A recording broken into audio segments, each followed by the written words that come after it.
हमारे साथ हमारे सहयोगी पत्रकार नीरज जी हैं। नीरज, अगर ये तमाम से सवाल फिर खड़े हो रहे हैं, और ठीक है कि अभी सुरजीत जी ने कहा कि आखिर हमारे हमेशा 85 के साथ अन्याय क्यों होता है और हमें ही क्यों धरने पर बैठना पड़ता है। अगर हक लेने की बात आती है तो 15 सबसे आगे होता है, और जब हक देने की बात आती है तो 85 को लोग नीचा कहते हैं।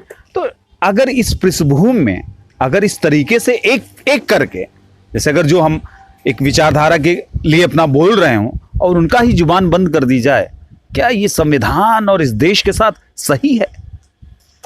संविधान और इस देश के साथ तो कुछ भी इस समय शायद सही नहीं हो रहा है, क्योंकि जिस तरीके से बातें चल रही हैं देश में और संविधान को जिस तरीके से कोशिश की जा रही है कि इसको कहीं कहीं तो बातें भी चल रही हैं कि हम संविधान को नहीं मानते। कुछ लोग ऐसे भी हैं जो कह रहे हैं कि संविधान को बदलना चाहिए। उनसे दिक्कत तो शायद अम्बेडकर, कुछ लोग तो ऐसे भी हैं जो अम्बेडकर को मान भी नहीं रहे हैं। जी मान भी नहीं रहे हैं। दूसरी बात, एजुकेशन सिस्टम को सरकार कहीं ना कहीं ख़त्म कर रही है, और ख़त्म इसलिए कर रही है कि बिना एजुकेशन को बेहतर किए अगर वो सरकार जीत रही है तो सरकार क्यों एजुकेशन को सही करेगी। हार रहे हैं, अगर वो हारते तो शायद एजुकेशन सिस्टम को सही करते हैं। आप कहीं का उदाहरण देख लीजिए, अभी राजस्थान का उदाहरण देख लीजिए, कहीं का लोग राशन को इंपॉर्टेंस दे रहे हैं, संविधान को ताक पे रख के सारी चीज़ें हो रही हैं और देश में बेहतर चीज़ें नहीं हो रही हैं, लेकिन लोगों को फर्क नहीं पड़ने वाला। क्यों? सिर्फ एक एजुकेशन सिस्टम है, अगर उसको आप सही करेंगे, पिछड़ी जातियों को पढ़ाए लिखाएंगे तो वो सवाल करेंगे, और सरकार कहीं ना कहीं सवाल करने से, सवाल को जो पूछा जाए उनसे, उससे डर रही है। हाँ, सही बात। देखिए, अगर आप शिक्षित होंगे, बाबा साहब ने कहा कि आप शिक्षित होंगे तो आप संघर्ष करेंगे, आप संगठित भी होंगे। तो शिक्षा पहले मारी जाती है। एजुकेशन से अगर आपको मार दिया जाएगा तो आपकी स्थिति तो जानवरों जैसी हो जाएगी ना। आप जो है कुछ सवाल नहीं कर सकते, आप सवाल नहीं करेंगे, वो अपनी मनमानी करेंगे, और वो ही चाहते हैं कि शिक्षा मर जाए। और जो शिक्षक हैं वो ऐसे शिक्षक बनाए जा रहे हैं जो बोलने की हिम्मत नहीं रखते। लक्ष्मण यादव जैसे शेर शिक्षक कह सकते हैं कि निडर शिक्षक, स्वतंत्र शिक्षक, लोकतंत्र का सिपाही, न्याय का सिपाही, जो भी कहिए, वो कम है लक्ष्मण यादव के लिए। तो ऐसे लोगों को इसलिए दबाया जा रहा है कि उनकी अन्याय की जो व्यवस्था है वो बनी रहे, उसमें कोई हस्तक्षेप ना हो, ऐसे लोग फिर से ना पैदा हों जो पैदा हुए। अभी आप देख लीजिए, मुझको तो एक चीज़ याद आती है कि क्या अगर अंग्रेज़ नहीं होते तो क्या बाबा साहब अम्बेडकर जैसे लोग पैदा होते? कभी नहीं पैदा होते। ये पैदा ही नहीं होने देते। ये ऐसे व्यक्तियों को पैदा नहीं होने देते, उनको ख़त्म कर देते। तो मैं तो कहूँगा कि शिक्षा की जो यहाँ नीति चली वो अंग्रेज़ों के द्वारा लाई गई और चली, और उसको ये बदलना चाहते हैं। उसको ये फिर से अपने आरएसएस कैडर के द्वारा जो है इसको नीचा दिखाना चाहते हैं, इसको बंद कर देना चाहते हैं। तो इसके लिए 85 को एक होना चाहिए और आवाज़ बुलंद करनी चाहिए, लड़ना चाहिए, सड़कों पर उतरना चाहिए। हम सड़कों पे लड़ने के लिए तैयार हैं, हम हर जगह लड़ने के लिए तैयार और लड़ेंगे, किसी कीमत पे पीछे नहीं हटेंगे, चाहे कुछ हो जाए। सर, एजुकेशन फोरम लाना बहुत ज़रूरी है। अभी आया हुआ है, जो अभी 2024 से लागू हुआ है कि 23 से शायद, कि नया शिक्षा नीति आई है। क्या लगता है आपको, कोई फर्क पड़ा है कि नहीं? नहीं, इससे मुझे तो कहीं नहीं लगता कि बड़ा फर्क पड़ा कि इसमें हुआ। उन्होंने एक हिस्ट्री को एक सब्जेक्ट बना लिया कि अकबर का इतिहास गायब करना है, बाबर का इतिहास गायब। किसी का इतिहास गायब करके आप नई शिक्षा नीति लाएंगे तो इससे कुछ डेवलप नहीं होने वाला। जो मॉडली रूप से आप हजारों साल से, यानी हमारे परिवार में क्या चला, आज हमारे दादा क्या थे, परदादा क्या थे, उसके पहले क्या थे, जब अपना ही इतिहास नहीं जानेंगे। अगर आप इतिहास में मुगल काल खत्म कर रहे हैं, बाबर को खत्म कर रहे हैं, तो महाराणा प्रताप को कैसे पढ़ाएंगे? तो वही बात है ना कि आप महाराणा प्रताप को वीर बनाते हैं, अकबर को आप महान कहना बंद कर रहे हैं। तो अगर आप महाराणा प्रताप और राणा सांगा को के साथ, तो इब्राहिम लोधी का भी जुड़ना जरूरी होगा, सिकंदर लोधी का भी जुड़ना जरूरी होगा। और यह भी पूछा जाए उनसे कि अगर इस देश में न्योता बाबर को देने वाला कौन था?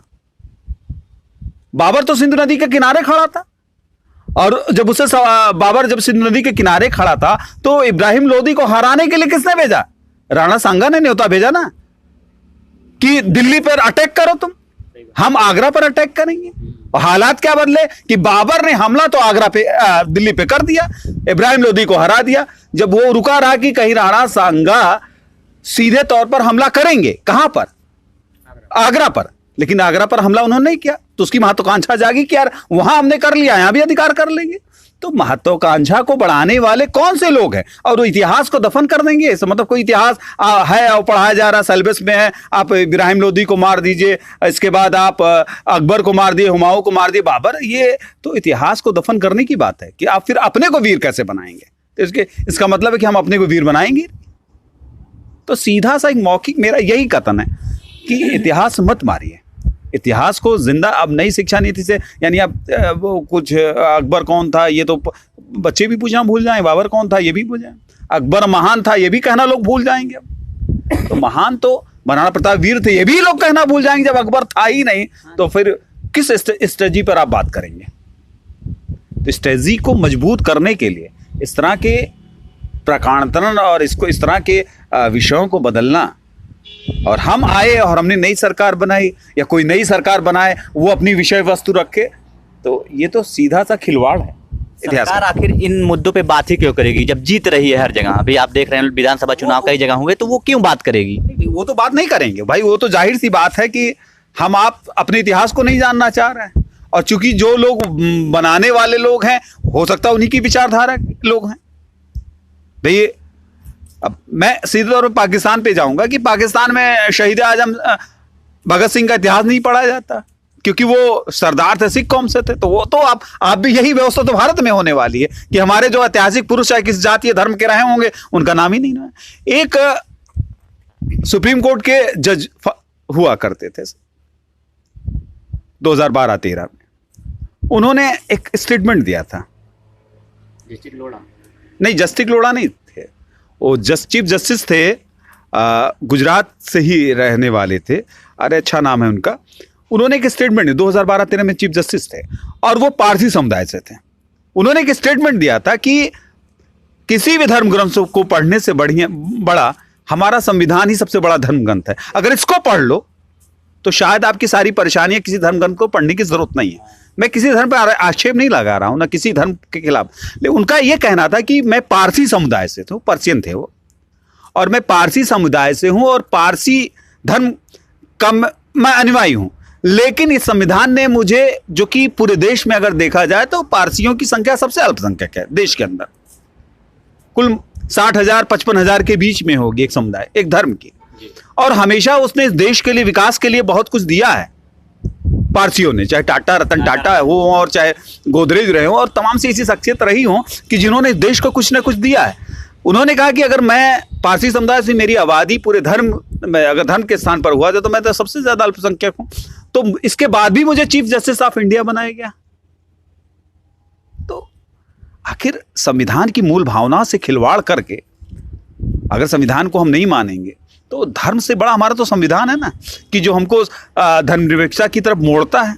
और जब सेकुलरिज्म हम अपने पूरी दुनिया में अपने को ढोड़ा पीटते हैं और वहीं हम अपने देश में धर्म का लाभादा उड़ा दें, तो फिर मतलब ही किस बात का है कि हम दुनिया के भाई किस लोकतंत्र की सबसे बड़ी शख्सियत है। सवाल ये भी पैदा होता है। सर मेरा सवाल आपसे है, क्या धार्मिक उन्माद पिछले कुछ सालों में बढ़ा है? निश्चित तौर पर धार्मिक उन्माद बढ़ाया जा रहा है और इससे किसी का फ़ायदा नहीं होना, नुकसान होना। जो बढ़ा रहे हैं उनका भी नुकसान है, चंद लम्हों के लिए है, थोड़ी देर के लिए। एक गांव में एक कहावत होती है ना कि हगो बैल पुआल में जाएगा तेरे गाल में। तो जो लोग उन्माद बढ़ा रहे हैं उनके लिए भी नुकसानदेह है। जबकि मैं दुनिया का 5000 साल का इतिहास देखा जाए तो दुनिया में सबसे ज़्यादा हत्याएं धर्म के नाम पे हुई हैं, सबसे ज़्यादा, चाहे कोई भी धर्म। और जो धर्म के नाम पे लोगों को बोलने से रोका जाता है, तो धर्म की अगर हम प्रशंसा कर सकते हैं तो धर्म की आलोचना करने का भी अधिकार होना चाहिए, जबकि आलोचना करने पर दबाया जाता है। और अगर आप मानते हैं कि धर्म सबसे महत्वपूर्ण सब्जेक्ट है, तो सबसे महत्वपूर्ण सब्जेक्ट पे सबसे ज़्यादा बात भी होनी चाहिए और तर्क के साथ बात होनी चाहिए, जबकि इसको तोड़ा जा रहा है।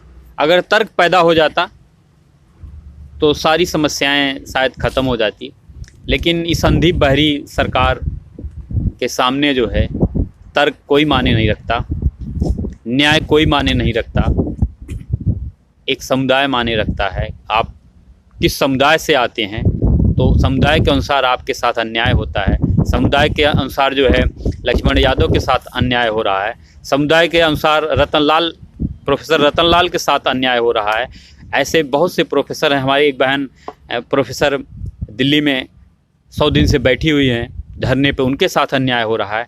तो अगर आप कल्पना करिए, क्या अगर वो दूसरे समुदाय से होती, अगर वो सवर्ण समुदाय से होती तो उनके साथ कतई अन्याय नहीं होता।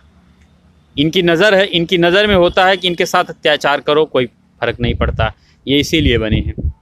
तो हम इसीलिए नहीं बने हैं, हमारे लोग इसीलिए नहीं बने हैं, हम लड़ना भी जानते हैं, हम न्याय के लिए हमेशा लड़े हैं, लड़ते रहेंगे। और इस संविधान को तोड़ा जा रहा है, संविधान को बदला जा रहा है।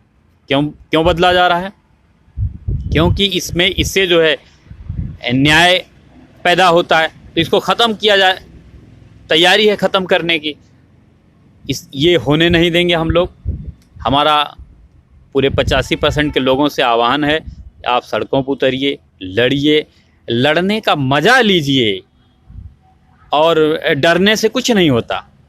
मरने, आप देख लीजिए, जो भगत सिंह पैदा हुए, भगत सिंह के साथ तो लाखों लोग पैदा हुए होंगे ना, तो भगत सिंह जी वही मर गए, और जो पैदा हुए वो भी मर गए।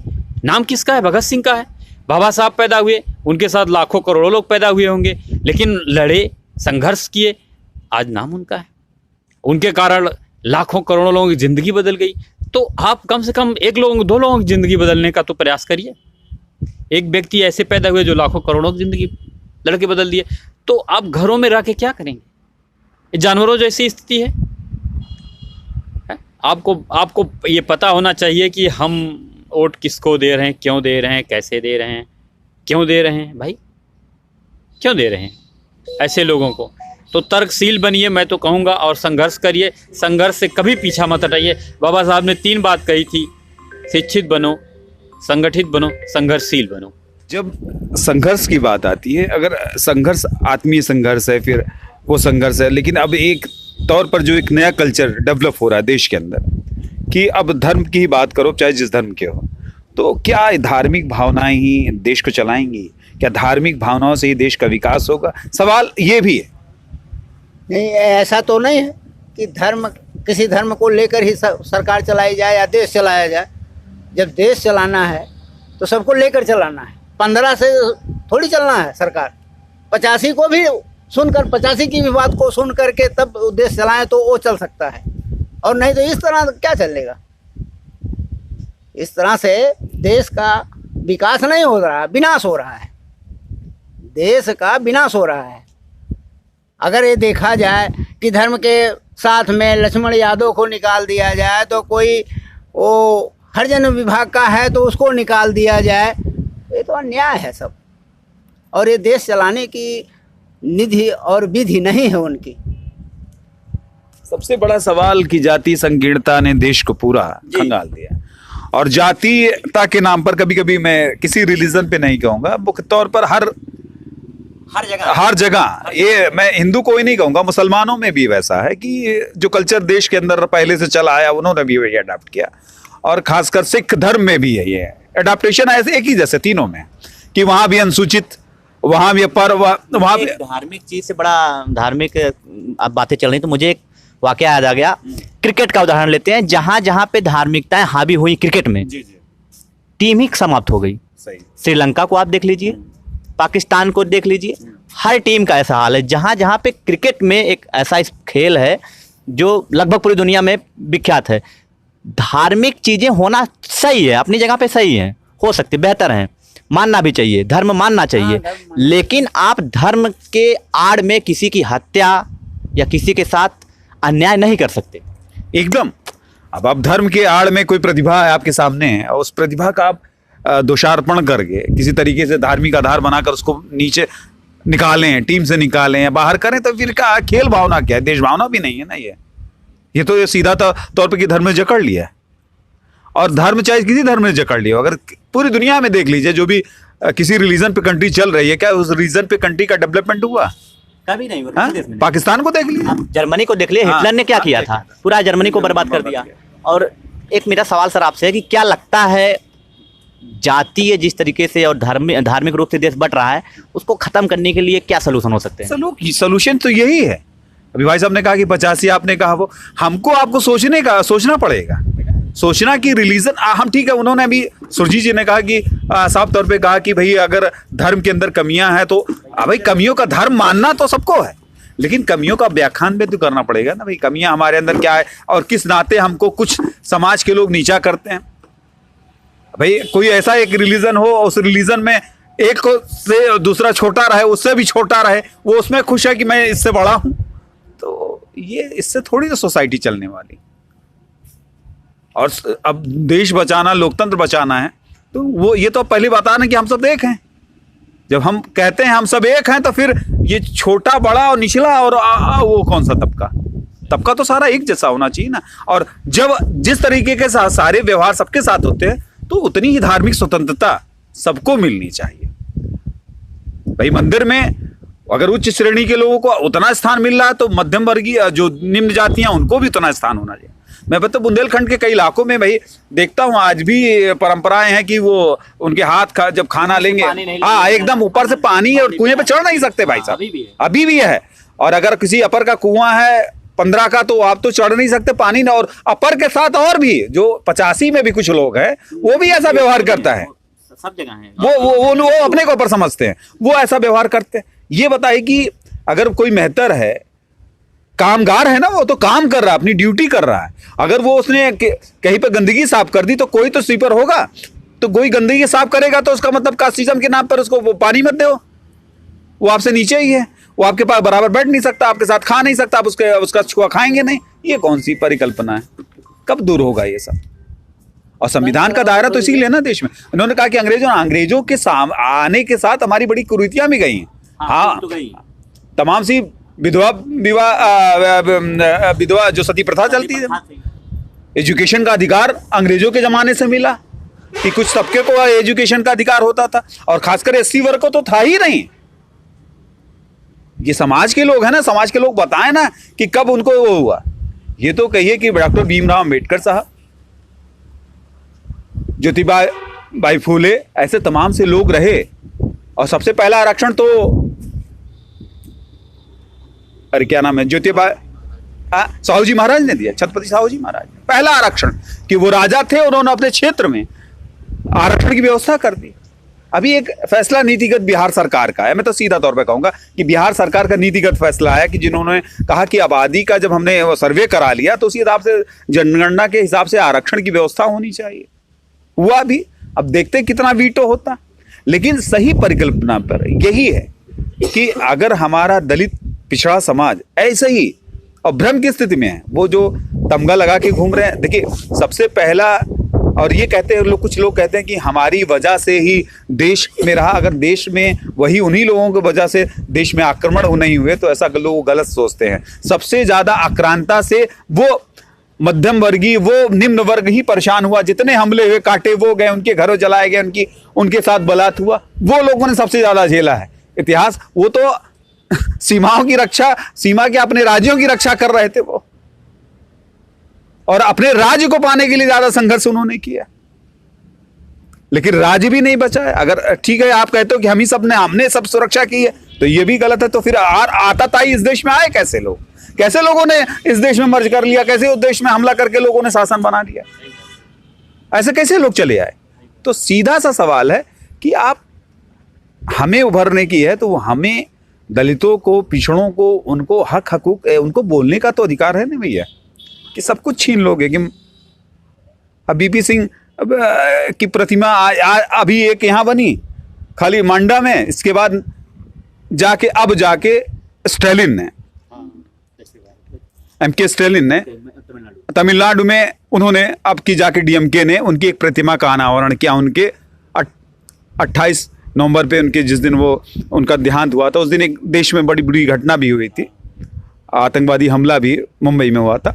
लेकिन उसी 28 अगस्त वहाँ पर जाके एक प्रतिमा का अनावरण हुआ, और अखिलेश यादव ने जाके उस प्रतिमा का अनावरण किया, और अखिलेश यादव चीफ गेस्ट थे, तमाम से लॉ और लीडर थे। तो सीधी सी बात है कि जो हमारे लिए युग पुरुष हैं, तो उनके लिए चाहे बीपी मंडल साहब हो, डॉक्टर भीमराव अम्बेडकर ने ही ये कैटेगरी बना दी कि कम से कम हमें तो लोग जानने लगे कि यार तुम तो पिछड़े हो, अति दलित हो, नहीं तो जीवन भर घूमते रहते। और इसके बाद अगर कोई है तो विश्वनाथ प्रताप सिंह है। अब उसको आप टैग से जोड़ोगे तो अब उनके लिए महिमा मंडल, लेकिन हमारे जो 85 के लिए तो बहुत बड़ी उन्होंने लड़ाई और एक चीज दे दी, हमको ताकत दी है, जो कि सरकारें झुलाती रही। मोरारजी देसाई की सरकार रही, गवर्नमेंट रही, उन्होंने झुलाया। इसके बाद तमाम सी सरकारें आई, कांग्रेस की आई, सबने झुलाया, लेकिन बीपी सिंह ने ये फैसला मंडल कमीशन लागू करके दिया। अब हक पर ही बात है तो जाहिर सी बात है। बड़े बड़े नाम ले रहे हैं सर कि, लेकिन जो बड़े नाम हैं उनके बारे में जानकारी कैसे होगी? क्योंकि आजकल के जो सर युवा हैं वो तो फेसबुक, व्हाट्सएप, रील्स, इंस्टाग्राम पे यहाँ पे व्यस्त हैं, पढ़ तो कोई रहा नहीं। और सरकार की नीयत भी ऐसी, मुझे तो ऐसा लगता है, मेरा पर्सनल ओपिनियन ये हो सकता है कि सरकार खुद चाहती है कि एजुकेशन सिस्टम को ख़त्म ही कर दिया जाए। एकदम जो नए लड़के हैं 1.5 GB डाटा जो है उनको बेरोजगार होने का आभास ही नहीं होने देता, तो ये बड़े लोगों को पढ़ेंगे कैसे? ये तो हमारा और जो पढ़े लिखे थे, जो थोड़ा विद्वान है सोसाइटी में, उनका काम है लोगों को जागरूक करना। लेकिन लोग भी अब सिर्फ अपनी ही देख रहे हैं। सर इस पे क्या राय है आपकी? ये पहली बात तो सरकार ये जो है शिक्षा को ख़त्म करना चाहती है, और जो हमारे लोग जो शिक्षित हैं वो भी उसमें ज़्यादा नीम हकीम खतरे जान हैं। थोड़ी सी शिक्षा भी खतरा देती है। शिक्षित अच्छे तरीके से बनिए। अरुण शिवालकर साहब, देखिए अभी जब बहुजनों को अपने हक की बात करनी होगी, लड़ना होगा, हम सारे झंडे पे हम आप भी बोल रहे हैं, लेकिन हालात ये हैं कि जिन पार्टियों से उम्मीद करनी चाहिए कि जो असेंबली पार्लियामेंट के अंदर हमारे हक के लिए लड़ें और हमारा वोट लेके जाते हैं, लेकिन वो ऐसा हाल है कि हम अनभक्त होके उन्हीं के साथ जुड़े हैं। न अखिलेश जी, न मायावती जी, न चंद्रशेखर रावण, तमाम से ऐसे चेहरे हैं कि खाली अपनी ढपली, अपना राग ही बचा रहे हैं। लेकिन जहां उनको यूनाइटेड करना चाहिए, जब फोरम पर एक साथ होकर लड़ाई लड़नी चाहिए, वहां गंभीर नहीं है। जी सर, देखा जाता है कि जैसे जो भी नेता होते हैं, जब इलेक्शन आता है तो सबको एकजुट लेकर तो चलते हैं, लेकिन जैसे वो जीतते हैं उसके बाद अपना डफली बजाने लगते हैं। ठीक है, वो जनता की सुनते ही नहीं, जनता करे तो करे क्या। अभी बहुजन समाज के ही लोग हर गांव में आप देखेंगे तो 2-2, 3-3 पार्टियां बन गई है। ठीक है, और जो 85% कहा जाए, 85% के लोग में करीब 6-7 पार्टियां बन चुकी है, तो कहाँ से जीतेंगे? चंद्रशेखर रावण अपनी पार्टी लेके चल रहे हैं, मायावती अपनी पार्टी लेके चल रही हैं, अखिलेश जी अपनी पार्टी लेके चल रहे हैं, तो हम लोगों का तो वोट बंट गया ना। अब जो बाकी के लोग हैं वो अपना अकेले लेके जा रहे हैं, तो जीतेंगे ही। तमाम से जाति दल बन गए हैं, तमाम से जाति दल बन गए हैं, जिससे हम लोगों का नुकसान है, फायदा कुछ नहीं है। तो हम लोग फ्रंट पे लाने के लिए कैसे हम सबको अपील करनी पड़ेगी। देखिए, फ्रंट पे लाने के लिए तो जहाँ तक मैं कहता हूँ कि अगर वो लोग सही ढंग से शिक्षित हैं तो अपने शिक्षा का अगर उपयोग करेंगे तो फ्रंट पे आएंगे। अगर अंधभक्त जैसे लोगों के साथ मिले रहेंगे तो कभी फ्रंट पे नहीं आ पाएंगे, वो हमेशा हर जगह मारे जाएंगे। ठीक है, कैसे भाई साहब मालूम होगा हमें कि वो अपने शिक्षा का प्रयोग सही ढंग से कर रहे हैं? शिक्षा का प्रयोग कोई सही ढंग से नहीं कर रहा है। देखिए, जहाँ तक मैं जान रहा हूँ, जो पढ़े लिखे हमसे ज़्यादा सीनियर लोग हैं वो बोलने के नाम नहीं लेते हैं। ठीक है, अगर सर्विस भी पा गए हैं, अन्याय को सुन करके पीछे हट जाते हैं, कौन जाएगा उस बीच में? हम लड़ना नहीं चाहते हैं। जैसे लक्ष्मण यादव ने भूमिका निभाई और वो लड़े तो उन्होंने कुछ खोया, यहाँ खोने का डर सबसे ज्यादा। और जहाँ तक मेरा कहना है कि किसी महान विद्वान ने कहा था कि वास्तविक शिक्षा वही है जो व्यक्ति अपने चरित्र का निर्माण कर सके। जब आप अपने चरित्र का निर्माण ही नहीं कर सकते हैं तो शिक्षित कैसा? थोड़ा सा ज्ञान इंसान को हमेशा मात देता है। अगर जानकारी रखना हो तो पूरी जानकारी रखिए, तभी आप शिक्षित कहलाएंगे। वही अम्बेडकर साहब का कि शिक्षित बनो, संगठित रहो, संघर्ष करो, लेकिन वो तो एकदम इसके विपरीत है, पूरे एकदम विपरीत चल रहा है, बिल्कुल विपरीत चल रहा है। अभी मैं अदर गाँव की बात नहीं करता, मैं सिर्फ डायरेक्ट पहले अपने ही गाँव से ही बात करता हूँ। जैसे अम्बेडकर जयंती आती है तुरंत तमाम मुद्दा शुरू हो जाता है ना, सब लोग आते हैं, इकट्ठा होते हैं, ठीक है, लेकिन जैसे ये अम्बेडकर जयंती जैसे ही ख़त्म होती है सब फिर अलग अलग पार्टियाँ शुरू, तो कहाँ से एक बनेंगे? बहुत बहुत अरुण शिवालकर साहब, स्थिति कैसी भी हो, मिशन 85 जागेगा। एक हमारा मुहिम हम लोग चलाएंगे कि मिशन 85 जागेगा। हर हफ्ते आपको यह सेगमेंट देखने को मिलेगा। ये सेगमेंट हमेशा आपको खेल नीति पर उपलब्ध रहेगा। मिशन 85 की लड़ाई जारी रहेगी, संघर्ष जारी रहेगा, क्योंकि हमें हक चाहिए और हक संविधान ने हमको दिया है और उस संविधान के प्रारूप को लाकर हम सामने रखकर आपसे बात करेंगे। धन्यवाद।